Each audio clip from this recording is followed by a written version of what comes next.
નમસ્કાર. નવપ્રવાહ ગુજરાત ન્યૂઝમાં આપનું હાર્દિક સ્વાગત છે. રેલવે ભરતીના નામે કૌભાંડનો પર્દાફાશ. 110 યુવાનો મકરપુરા પોલીસ સ્ટેશને પહોંચ્યા. રેલવેમાં નોકરી આપવાના નામે આકાશ અને પવારભાઈ દ્વારા લાખો રૂપિયાનું કૌભાંડ થયાનો આરોપ ઉઠ્યો છે. ગરીબ પરિવારોને આશરે 110 યુવાનો પાસેથી સરકારી નોકરીના વાયદા કરીને રૂપિયા વસૂલાયા હતા.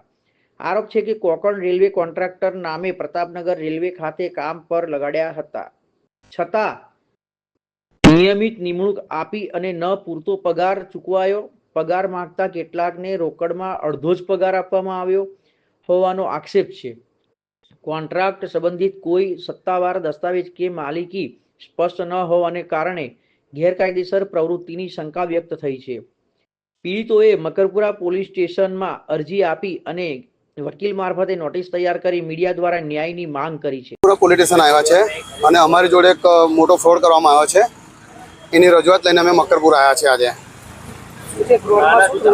ફ્રોડમાં સર અમારી જોડે એવું થયું છે કે જે આકાશ નામના વ્યક્તિએ અમને કોકણ રેલવેમાં ભરતી માટે કીધું હતું અને એ ભરતી માટે અમે જ્યારે 10 તારીખે આજથી 2 મહિના પહેલાં અમને લોકોને રેલવે કોકણ રેલવેમાં બોલાવવામાં આવ્યા હતા પ્રતાપનગર વર્કશોપના અંદર.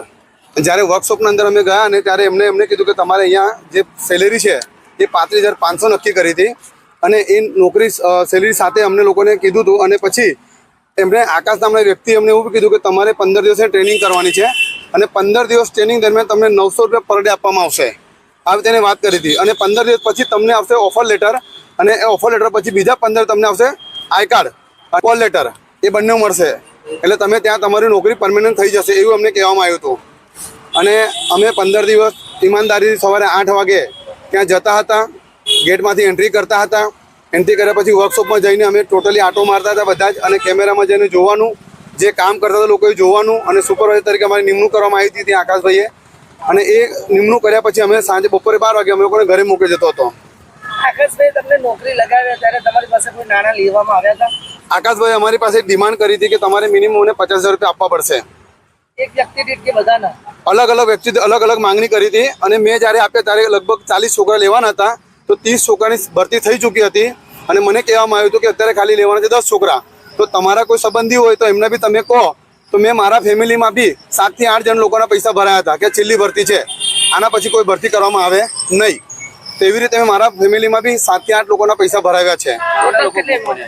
ટોટલ આખી ટોટલ અમારી ગણી તો 110 છોકરાઓ છે. એ ટોટલ અમાઉન્ટ છે 58 લાખ રૂપિયા, 58,000. અને આખું પગાર સાથે ગણવા જઈએ તો 1,37 લાખની ઉપર અમાઉન્ટ થાય છે. અમે 2 મહિના વર્કશોપ પર નોકરી કરી. આકાશની છેતરપિંડીનો તમને જ્યારે પર્દાફાશ થયો ત્યારે તમે કોઈને જાણ કરી હતી, જેમ કે કોઈ પોલીસ વગેરેને હતો? હા, અમે જ્યારે આ પ્રોબ્લેમ બન્યો ત્યારે એના ફાધરને વાત કરી હતી અમે. હવે એના ફાધર હતા રેલવેમાં આરપી એટલે જીઆરપીએફમાં એમના ફાધર એએસઆઈ છે. એમને મળીને અમે વાત કરી તો એમને બી એ જ કીધું હતું. ના, ત્યારે પોલીસ સ્ટેશન નથી આવ્યા, ત્યારબાદ બી નથી આવ્યા. પણ ત્યારબાદ અમે લોકો ત્યાં વર્કશોપમાં ગયા હતા એના ફાધર જોડે.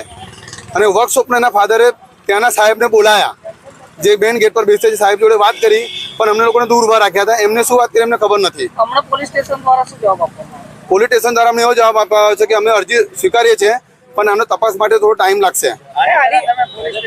હા, અમે 7 તારીખે જ્યારે પગાર નહોતો આપ્યો ત્યારે આકાશને અમે પોલીસ સ્ટેશન લઈને આવ્યા હતા. અને ત્યારે એ દરમિયાન અમે જેટલા છોકરાઓ છે અહીંયા એમને લઈને આવ્યા. પછી અમે જ્યારે અહીંયા કીધું કે સાહેબ આ અમે ગુનેગારને બી લઈને આવ્યા છે, પણ ત્યારે અહીંયા ત્યાંના અધિકારી જે બેઠા છે એમને કીધું કે તમે વ્યવસ્થિત અરજી કરીને લાવો, એટલે વકીલ થ્રુ અરજી કરીને આપો ત્યારે અમે આગળ કાર્યવાહી કરીશું એવું કહેવામાં આવ્યું હતું. મારું નામ સુનિલ કામડી. આરોપીનું નામ છે આકાશ સંજય ચૌહાણ અને ફાધર નામ છે સંજય ચૌહાણ. છે મારી પાસે ફોટો છે. એવું કહી શકાય કે રેલવેની નોકરીની આડમાં તમારી સાથે ચીટિંગ કરવામાં આવી છે? હા, મને એવું લાગે છે કે બાપ દીકરા બંને મળેલા છે આમાં, કે અમને ગોલ ગોલ ફરાઈ રહ્યા છે અત્યાર સુધી બી. બીજા યુવાનો ભોગ બનેલા? બધા બહુ યુવાનો બન્યા છે સાહેબ ભોગમાં. અહીંયા એવા બી યુવાનો છે જેમને 1.5 લાખ રૂપિયા કેસ આપેલા છે.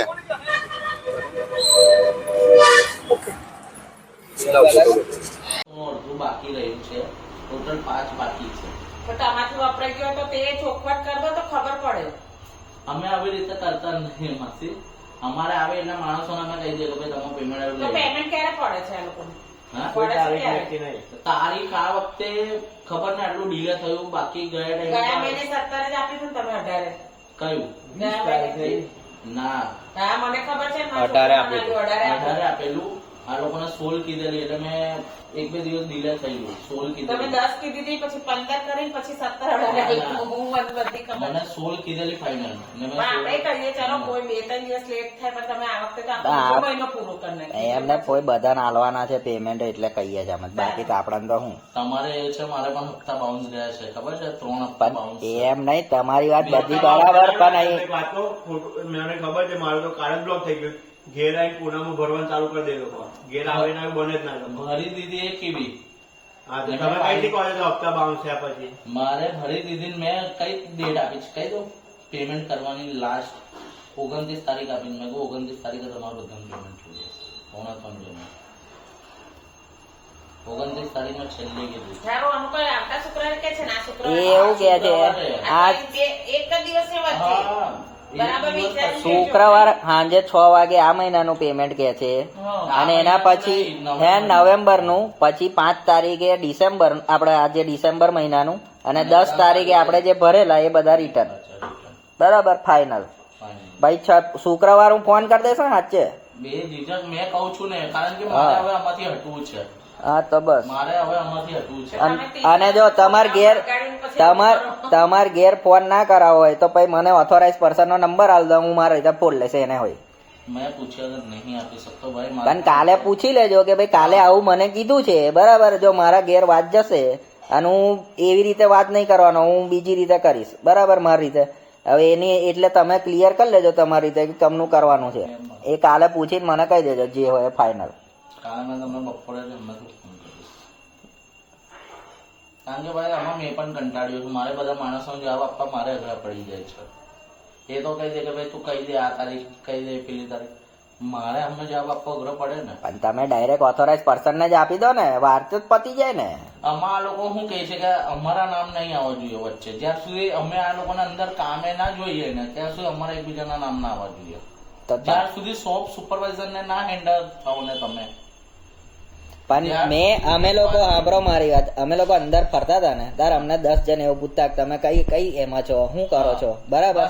આવું બીજી એક વસ્તુ બુઆ, અમે એટલે અંદર ફરવાનું બંધ કરી દીધું, બરાબર. આવું કોઈક પૂછે, આવું કોઈક ઓથોરાઇઝ પર્સન આપણે જવાબ કેવી રીતે આપવો કે તમને મોટો શોપ નહીં તો અહીં અમે બેસતા. એ પછી એ તો તમારા ભાઈબંધ છે એટલે મેં કીધું ચલો અહીં શાંતિ છે, મેં કીધું એ માથાકૂટ નહીં કરતા. અને એ બેઠા હોય તો કઈ લાગીને કોઈ માથાકૂટ બી નહીં કરતું અમારે. બાકી એ પૂછે આ કે તમે કે કામ કરો કે એટલે શું કામ કરીએ, તમે બતાવ્યું હોય તો કરીએ ને અંદર જઈને કશું. મને આ જ એ જ છે. અમને જેટલા પણ માણસો છે ને હાલમાં એ એવું જ લાગે છે કે સાલો પૂનમ ભરીને ના જતા હોય એવું જ લાગે છે મને. હવે તમે અત્યારે શાંતિથી કીધું, હવે શુક્રવારે તમે આ રીતે જ વાત કરવાના છો, પહેલી છેલ્લી વાત. તમે મેં એક વાત કહી દઉં, જો શુક્રવારે ના થાય ને તો એ માણસ મારે તમારે ઉભા કરી દેવાના એ લોકોની સામે. હા બસ, તો એ પછી એ લોકોની કહી સામે દેજો. મેં તમને ઉભા કરી દઈશ કે જાઓ આ રહ્યો. શુક્રવારનું વચ્ચે એક જ દિવસ હજુ વિચારીને પછી પાછળથી એવું ના ના થાય. ના અને તમે કહી દેજો કે તમે પેમેન્ટ એ લોકોને તો સેટ કરેલું જ હશે, આ રીતે પૈસા લઈને આલેલા છે, બરાબર. હા તો એ બી કહી જ દેજો એમની સામે, તમારે બોલવું જ પડશે એ ટાઈમે. એટલે એ એવું કે ભાઈ અમે તને પર એ કર્યું જ નહીં તો ની વાત છે એમ. ના એટલે એ પણ આપણી જોડે પ્રૂફ છે. એ જે પેમેન્ટ આપણે 3 માણસોનું આપણે કેન્સલેશન કરાયું છે હમણાં સુધી, અને જેટલા પણ લાગ્યા ને એમાં 3 માણસનું કેન્સલેશન કરાયું ને એ પેમેન્ટ એમને રિફંડ આવ્યું છે ઓનલાઈન. એનો સ્ક્રીનશોટ મને મોકલેલો હતો. એ છે મેં મારા મમ્મીના ફોનમાં નાખી દીધો, કારણ કે અમારે ને ડિલેટ થઈ મારા ઉપર. એમને જે રિફંડ આવ્યું ને એનો મને ફોટો મોકલ્યો ને એ પૈસા મને અહીંયા કેશ આપેલો. કશો વાત નહીં, શુક્રવાર તમે જે હોય એવું કહી દેજો. શુક્રવારે 6 વાગ્યા લાગીને પેમેન્ટ કરી દેજો. 5 તારીખે પેલું આ મહિના વાળું અને 10 તારીખે અમારું ફાઇનલ કરી દેજો. અને આ મહિનો આટલો ભર દેજો મારે એટલું. આટલું તો ભરી જ દઈશું અમે તો. તમે કોઈ 2 વાગ્યા લગીને બે રહીશું, અમને કશો વાંધો નહીં. તમે કામ નહીં આપતા તો પછી નહીં, એ કામ આપતા તો કરા તો ખરા જ ને. એક ટાઈમ માંથી એવો હતો કે અમે અંદર સારી રીતે 2-5 પૈસા ઓછા કમાતા હતા, પણ કોન્ટ્રાક્ટમાં સારું હતું. આ લાગ્યા પછી તો એવું લાગે છે કે સાલું માથામાં તો પણ તમે આ લોકોને લગાય શું કરવા, પહેલા વિચારી લેવું જોઈએ. એ ટાઈમે મને એવું કે સારું છે એટલે મને પણ તો એવું- વરસથી છો તો થોડુંક તો પણ અંદર જાય એવું મને એ છે. ટાઈમે પણ પેમેન્ટ ટાઈમસર પડતું હતું તો આ લોકો આ પછી બંધ થઈ ગયું. નહીં, આ છેલ્લા 2 મહિનાથી લોચા થાય છે. છેલ્લા 2 મહિનાથી લોચા થાય છે. છેલ્લા 2 મહિનાથી આ પેમેન્ટમાં લોચા થયા. દિવાળી પછીનું પેમેન્ટ આ લોકોએ લોચા માર્યા છે. ને બીજું કે આ લોકોએ માણસ વધારી દીધા બધી જગ્યાએ. અહીંયા દાહોદમાં વધારી દીધા, રાજકોટ ભાવનગર વધારી દીધા, બોમ્બેમાં વધારી દીધા. તો અહીંયા માણસો વધી ગયા એટલે આ લોકોને એવું કે બધી જગ્યાનું હેન્ડલિંગ કઈ રીતે કરવાનું. ને અહીંયા પણ ભરભર જ કરે છે હજુ પણ. અને આકાશભાઈ માણસોથી લેવા દેવા એમને તો કે સેન્ટ્રલ ગવર્મેન્ટમાં પગાર થતા અમને કઈ વાર લાગે, પહેલી તારીખે નહીં થઈ જાય કેટલા અરે એ પણ ચલ ભાઈઓ મેં પણ એગ્રી છું. રેલવેમાં કોઈ ટાઈમ એવો પણ આવી જાય કે પેમેન્ટ ના પણ થાય. હા, મારા પપ્પા જોડે થયેલું છે. અલા ફુવા અમને શું કે ખબર એનામિકમાં કરે છે 7 તારીખ નહીં થતી, 7 તારીખે રવિવાર આવતો ને તો આગલા દિવસે પડી જાય છે 30,000 માણસો છે એમ્પ્લોય. મને કે એક નામના 10 માણસ છે કે ક્યારે નાખે જ્યારે માર્ચ એટલે કે નામમાં લોચા વાગે એટલે પગાર નહીં થતો એવું દિવસ કે. મોડો થાય અઠવાડિયું બહુ નહીં. નહીં માર્ચ એન્ડિંગ સિવાય એક દિવસ મોડો નહીં થતો. થઈ જાય પણ એકાદ 2 દિવસ એમાં લેટ થાય, બાકી બહુ નહીં થતો લેટ કોઈ દિવસ. એનામિકમાં મારા બાપાનો 30,000 નો સ્ટાફ છે એનામિકમાં. અમે જી બીમ જતા હતા એક કોઈ બી દર થતું હતું કશું એક જ વાર મગજમારી અમાર ટાઈમે અમે મગજમારી થયેલી એ ટાઈમે અમે મગજમારી કરીને તારનું એને 10 તારીખ ફિક્સ કરેલી તો પગાર પાડી જ દે હવે. એને ભલે ઉપરથી પેમેન્ટ મળે કે ના મળે એ રીતનો જ આવેલો એ નતો કરતો પેલા. પછી બહુ પગાર કરે ને તો શું કરે પેલા બધા પૈસા ના કરે ઈએસઆઈ ના નાના ને તેના ને એવું એવા નાટકો કરે. કેટલા બધા ના તો બંધ થઈ ગયા, જમાનું બંધ છે હજુ ખોલાયું જ નહીં એને. ઝાડુનો 1 મહિનાનો નતો આલ્યો ને. હા પણ એ ઝાડુ એ બબાલ કરેલી એટલે આ તો હવે ફાઇનલ તમે- શુક્રવારનું કહી દેજો. તમે જે મને ઓનલાઈન પેમેન્ટ કરેલું ને હમ. એનો મને સ્ક્રીનશોટ મોકલ્યો હતો.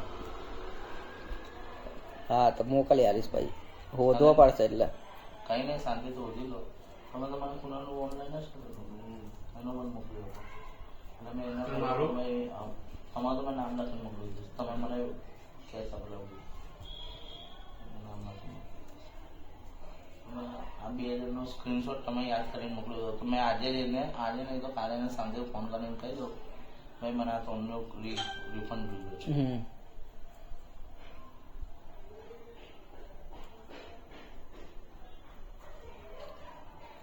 સારું તો હેડો જઈએ હવે અમે ખાઈએ ઘેર જઈએ.